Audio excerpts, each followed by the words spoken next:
Salut à tous. Voici la partie 2 de Aki et Sora. Les fois où c'est écrit dans le manga. Bon, faut savoir que la plupart des livres, la plupart des films, c'est des adaptations des livres. Bon, comme les Harry Potter, comme comme n'importe quel livre.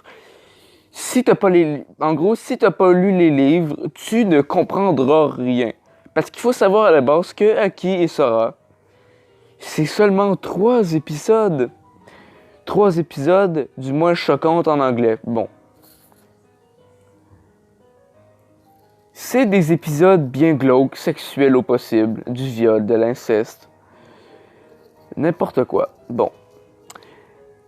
Nami est psychotique. Bon, à la base, Nami est psychotique parce que elle a tenté de couper le pénis de son frère et elle a clairement dit si c'est cette chose qui va m'empêcher. Attends, en gros, elle a dit si c'est le pénis de Sora qui m'empêchera d'être avec Kana, je dois m'interposer. Bon. D'accord. Numéro 2. Nami est jalouse de Sora. Parce que Nami, elle est lesbienne. Et Sora, il trouvait tout le temps ses jouets écrasés et brisés. Parce que Nami ne supportait pas de voir que son frère avait tout le temps les meilleures choses que lui. Et donc... elle était vraiment jalouse. Donc, ce qu'elle a fait, elle a décidé de briser les jouets de Sora un par un. Et c'est lors d'un rapport sexuel que Nami avouera à son frère quelques années plus tard que elle dit oui, c'est moi. Elle dit oui, c'est moi qui a détruit tes jouets parce que tout ce que tu avais, j'en étais jalouse. Et c'est comme ça qui est devenu, qui a prouvé que Nami était pas juste psychotique, elle avait vraiment des sérieux problèmes psychiatriques et c'est avoué. Et aussi, Aki et Sora n'existent depuis 2007.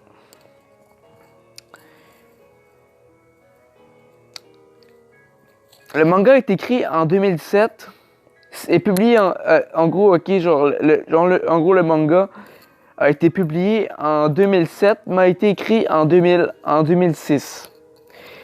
Et les films, vous direz-vous que ça a été sorti en 2010. Une époque bien noire. Et la même chose pour Aki et Sora. C'est expliqué dans le livre que Aki est pas capable de... En gros, Aki n'est pas capable de se séparer de Sora n'importe où. Et admettons, s'il se perd de vue, il panique tout complètement. Il panique vraiment, mais quelque chose de très rare. Il panique, il angoisse. Et à un moment donné, dedans une fête foraine au Japon, et en gros, Aki, elle achète un fil rouge disant que la légende que si un couple attache la ficelle chacun à leur petit doigt, mais vraiment attaché pendant le rapport sexuel, et s'ils se brisent, le couple ne tiendra pas et va se séparer dans l'année. Sora prend peur et dit non, je veux pas qu'on mette ça, j'ai peur que notre couple il se détruise puis que notre relation se brise. Et là ensuite ils vont se cacher, ils vont faire l'amour. Et me direz-vous que le fil n'a pas cassé? Parce que ce chapitre s'appelle chapitre 11, le mystérieux fil rouge.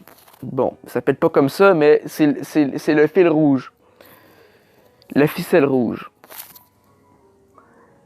Quand je vous dis que Aki et Sora, c'est vraiment une relation vraiment glauque, c'est une relation d'inceste, mais pas de viol, parce qu'à un moment donné, Sora va expliquer à un moment donné que la scène dans la douche du manga, que au fait, qu'au fait dedans cette, que au fait cette scène-là, elle n'a pas vraiment violé. C'est plutôt que Sora, lui, il voulait pas, mais il s'est quand même laissé abuser. Il- mais c'est ça, genre, en gros, genre, il s'est laissé faire pour que, euh, pour que Aki le touche et tout. Parce que, euh, parce que me direz-vous pourquoi elle a fait ça? Ben, c'est parce que elle voulait lui rendre un petit service et aussi ou sinon le deuxième truc, Nami s'était caché dans le casier. À la base, Nami, pendant toute la date parce qu'en gros Kana, parce qu'en gros genre Sami Hassan c'est Kana et Sora, ils sont allés partout. En gros Nami les a suivis dans toute la ville. Et à la fin de la soirée, il pleuvait beaucoup,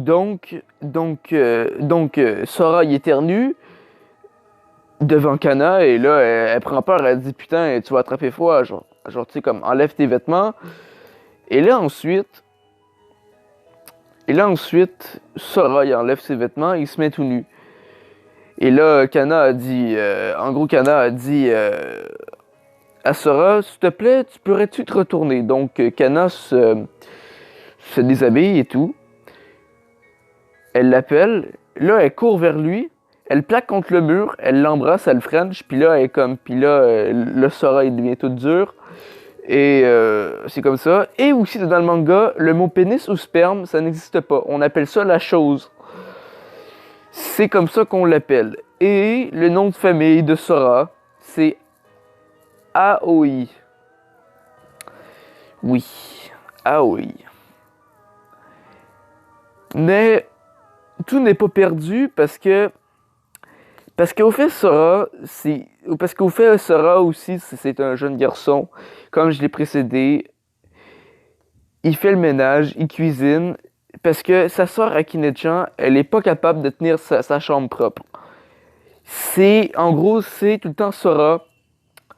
En gros c'est en gros c'est tout le temps Sora qui va faire la chambre de Aki parce qu'elle est pas capable de tenir sa chambre prête, en gros, genre sa chambre propre.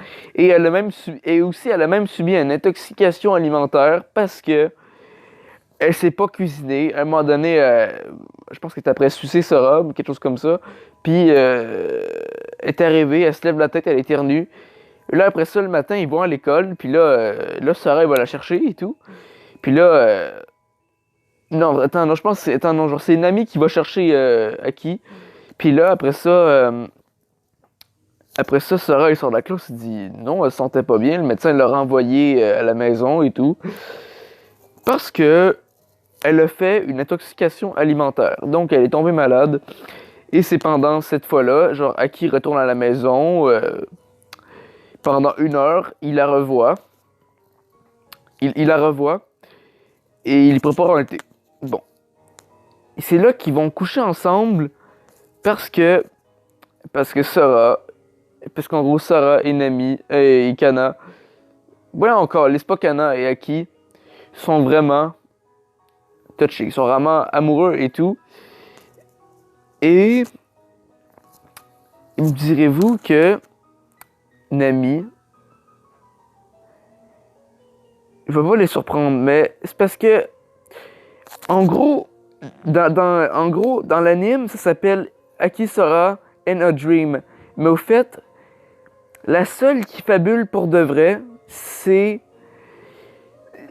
en gros genre la seule qui est partout dans ses pensées, ses fabulations et qui est vraiment psychotique, c'est carrément Nami parce que Nami elle imagine en gros parce que Nami elle rêve qu'elle couche avec Kana et donc Kana parce qu'en gros Kana elle a dit non je t'aime pas vraiment je t'aime pas vraiment comme amoureuse et tout Et c'est plus tard dans le chapitre... et c'est plus tard dans le chapitre, je pense, 15, le secret des jumeaux. Le secret des jumeaux, c'est là qu'il va y avoir un rapprochement avec Sora et Nami. Parce que Nami, elle déteste son frère, elle n'arrête pas de l'appeler idiot. Elle le déteste. En gros, elle a même essayé de le tuer, de l'émasculer, de faire tout et tant. Et tu sais quoi? Et c'est, en tout cas, et c'est là dedans. Et en gros, c'est là dedans. En gros, c'est là dedans le chapitre 15 que Nami va avoir avoué dans les relations sexuelles avec Sora que, que c'est elle qui brisait tout le temps ses jouets. Parce que Nami, elle voulait avoir des jouets de garçon, elle recevait tout le temps des poupées et tout. Elle détestait ça, mais elle disait rien. Mais Nami, c'est quelqu'un de blasé, au fait. Tu sais, c'est quelqu'un de vraiment, genre, désagréable. Elle est blasée, elle est froide, elle est violente, elle est impulsive, elle est psychotique, elle est même psychopathe aussi. En gros, elle a violé plusieurs fois son frère. Dans le manga, on l'a vu une fois qu'elle a fait ça. Une seule fois. Mais